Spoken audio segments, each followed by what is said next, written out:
Isang Tesalonika Kabanata 2, Pagkat kayo mismo, mga kapatid, ang nakakaalam ng pagpasok namin sa loob sa inyo, na ito ay hindi walang kabuluhan.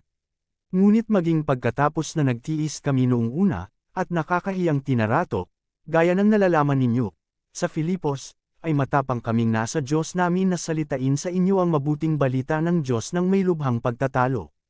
Pagkat ang pagtatagubilan namin ay hindi mula sa panlilinlang, ni mula sa karumihan, ni sa pandaraya.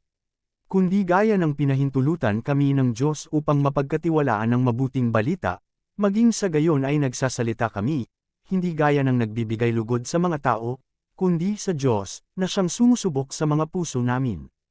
Pagkat hindi sa anumang panahon ay gumamit kami ng mga salitang pakunwering papuri, gaya ng nalalaman ninyo, ni ng isang balabal ng kasakiman, ang Diyos ay saksi.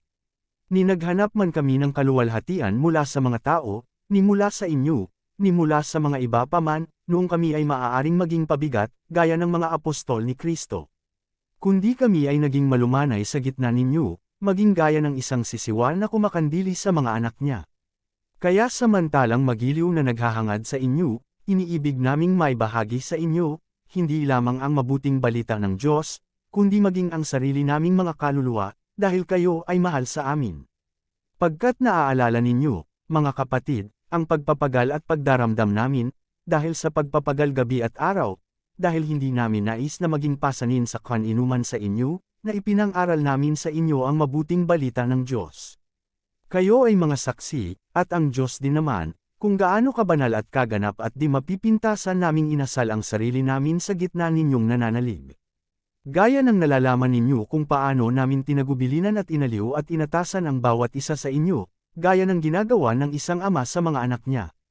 Upang makalakad kayong karapat-dapat sa Diyos, na siya ang tumawag sa inyo patungo sa kaharian at kaluwalhatian niya.